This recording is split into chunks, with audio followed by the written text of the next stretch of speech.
शैलेश साहित्य कुंज के रसिक श्रोताओं, कवि और कविता के भाग में आपका भरपूर स्वागत है। आज के इस भाग में हम जिन रचनाकारों को लेकर उपस्थित हो रहे हैं, इनमें नागपुर के कवि विजय कुमार श्रीवास्तव, छिंदवाड़ा से शेफाली शर्मा और नागपुर की सुधा काशिप और शैलेश साहित्य कुंज परिवार की ओर से मैं डॉक्टर शशिवर्धन शर्मा शैलेश। तो मित्रों, अब मैं आपके और कवियों के बीच में कोई व्यवधान न बनते हुए आप सभी के समक्ष प्रस्तुत करने जा रहा हूं विजय कुमार श्रीवास्तव को। हमारे कवि विजय कुमार श्रीवास्तव मुंबई की फिल्म्स डिवीज़न की अपनी नौकरी से अवकाश प्राप्त करने के पश्चात नागपुर में स्थायी निवास के लिए आ गए हैं। इनकी रचनाओं में इनके कार्यकाल की झलक स्पष्ट झलकती है। अतः अधिक कुछ बोलना आपके मनोरंजन को कम करने जैसा होगा, तो सुनिए विजय कुमार श्रीवास्तव को। मैं विजय कुमार श्रीवास्तव नागपुर से कुछ रचनाएं पेश कर रहा हूँ। रचना का शीर्षक है गज़ल बदनाम है। बस्ती खामोश है, राहें वीरान हैं, दोस्त क्या हुआ राही परेशान है। खामोश है हवाएं, तन्हा सदाए हैं, जाने क्या बात मौसम सुनसान है। वाह क्या बात, बहुत अच्छे, बहुत अच्छे। खुशी हुई गुम खोई मुस्कान है, आंसू में डूबा वक्त मकाम है। बहुत वाह, अच्छे, बहुत क्या अच्छे। धीमी सी तड़प आंखें उदास हैं, धुंधली सी याद कहानी गुमनाम है। क्या कहने।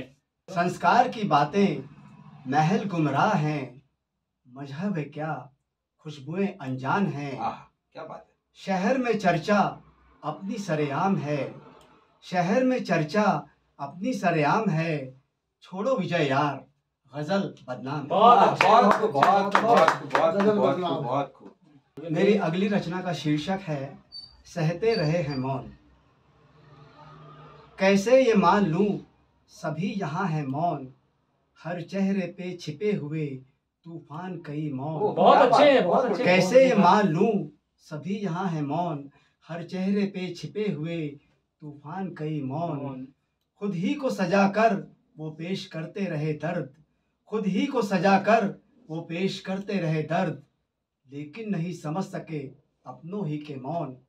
वाह, बहुत अच्छे। दोस्ती के नाम पर मुस्कुरा के रह गए, दोस्ती के नाम पर बहुत अच्छे। मुस्कुरा के रह गए, गुनाहगारी के आरोप कई मरते रहे हैं मौन। बहुत अच्छे, बहुत। हर बार यहाँ शान से कहते हमें गलत, हर बार यहाँ शान से कहते हमें गलत, फिर भी सितम हर बार सहते रहे हैं मौन।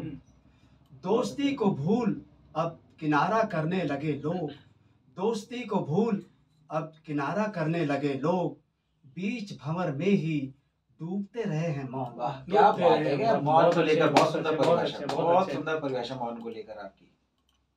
मेरी अगली रचना का शीर्षक है गजल कहते ही रहे।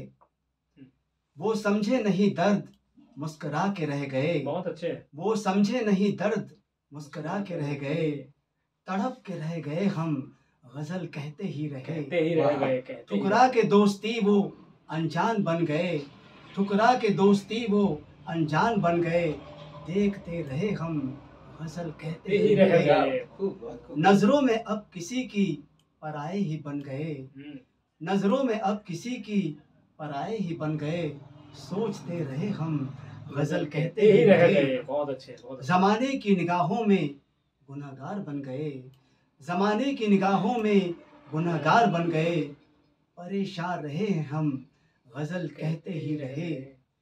अपनों की महफिलों में मजाक बन गए, अपनों की महफिलों में मजाक बन गए, सहते रहे हैं हम गजल कहते ही रहे। जिंदगी के मोड़ अजब तूफान बन गए, जिंदगी के मोड़ अजब तूफान बन गए, डूबते रहे हैं हम गजल कहते ही रहे। धन्यवाद। अभी आपने विजय कुमार श्रीवास्तव की रचनाएं सुनी। आशा है आपको बहुत पसंद आई होंगी और अब मैं छिंदवाड़ा से हमारे साथ जुड़ी शेफाली शर्मा को आमंत्रित करता हूँ।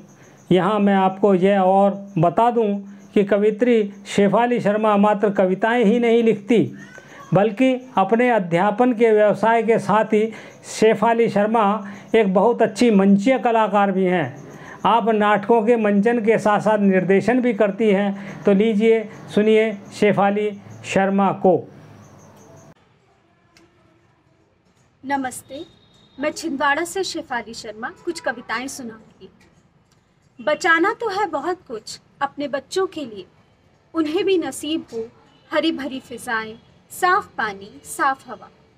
साफ हवा कहते वक्त इत्मीनान बचाना है कि उसमें जी भर जी लेने की आज़ादी भी।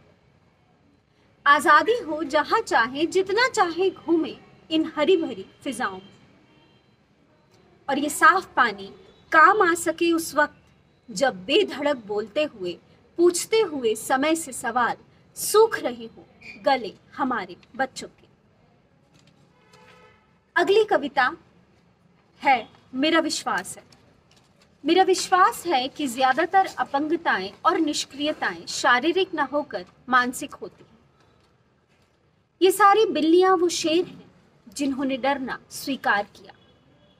कोमोडो ड्रैगन का पूरा समुदाय अपनी पूंछ हिलाने का इस कदर आदी हो गया कि उसकी पूंछ कट जाने पर उसे फिर उगा लेना उसने मुनासिब समझा।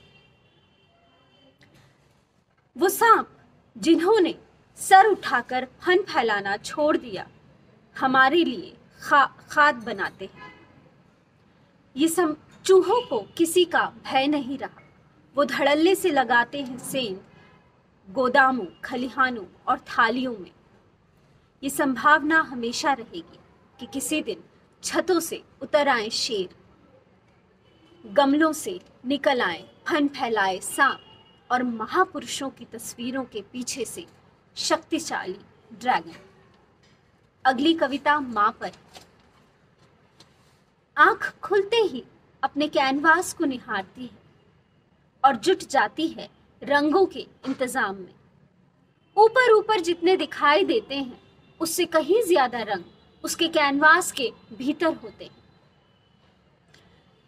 पिछले महीने किराने में लाए रंग, कल शाम सब्जी वाले से और परसों फल वाले से लिए रंग। अरगनी पर सूख रहे तमाम रंगों में से चुनती है एक खास आज के लिए, और अगर दिन खास हो तो बाजार के बेहतरीन रंगों में से बेहतरीन रंग। वो जानती है रोज की ही तरह आज का चित्र भी सबसे सुंदर है, इसीलिए कभी बीचों बीच तो कभी दाहिने तरफ बना देती है ढाल हमारी तुम्हारी नजरों के लिए। अपनी हथेलियों को घुमाकर बांध लो। ये कविता औरत के बारे में।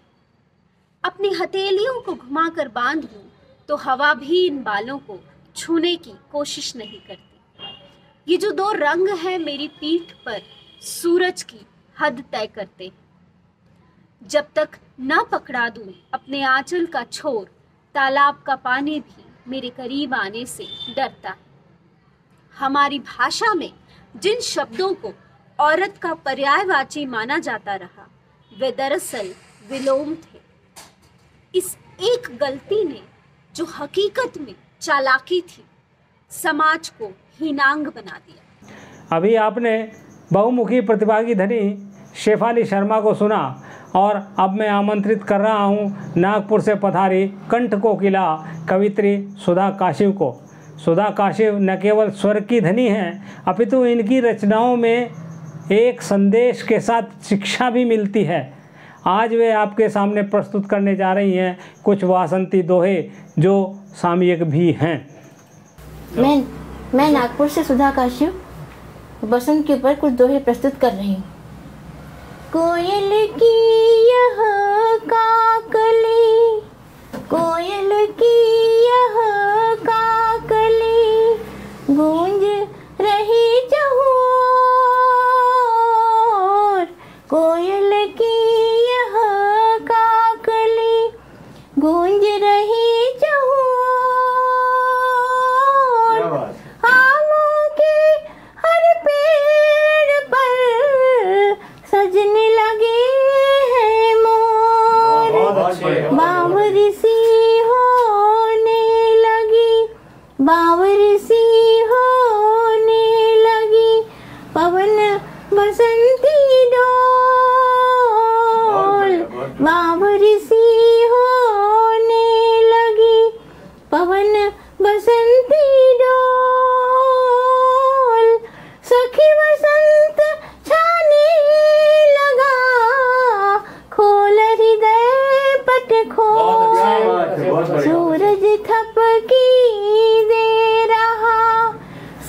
सूरज थपकी दे रहा, दुबका है यह कौन?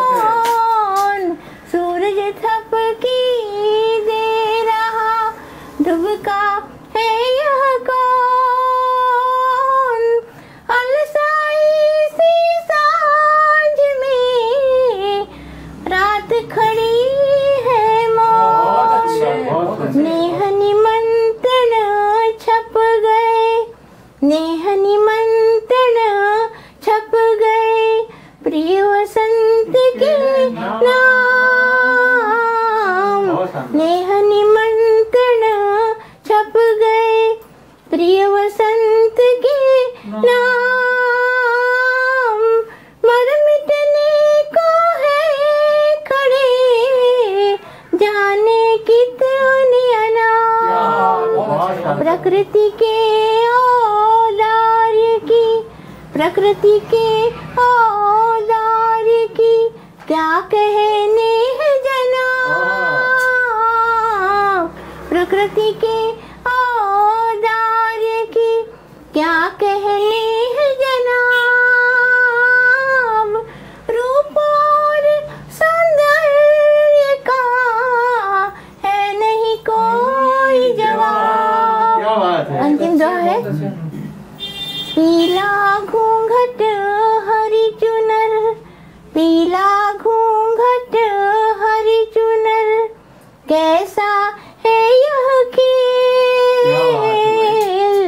पीला घूंघट हरी चुनर, कैसा है यह खेल।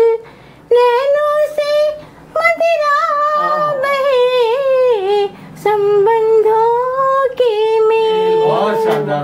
धन्यवाद। अभी आपने सुधा काशिव को सुना। आशा है आपको सुधा काशिव के वसंत पर लिखे दोहों ने अवश्य ही मुग्ध किया होगा। तो मित्रों, अब मैं आपसे विदा लेता हूँ कवि और कविता के अगले अंक, अगले भाग 20 के आने तक के लिए। लेकिन हाँ, आपसे विदा होने से पूर्व अनुरोध करना चाहूँगा, कवि और कविता के इस भाग को देखने के पश्चात सब्सक्राइब करके बेल अवश्य ही बजाएं। साथ ही अपने मित्रों को शेयर करना न भूलें। और हाँ, हमें अपने सुझाव भेजना भी न भूलें, जिसके लिए शैलेश साहित्य कुंज पर मैसेज कर सकते हैं। यदि आप कवि और कविता कार्यक्रम से जुड़ना चाहते हैं तो मोबाइल नंबर 9326669814 9326669814 पर संपर्क कर सकते हैं। अगले भाग की प्रस्तुति तक के लिए विदा लेता हूँ। धन्यवाद।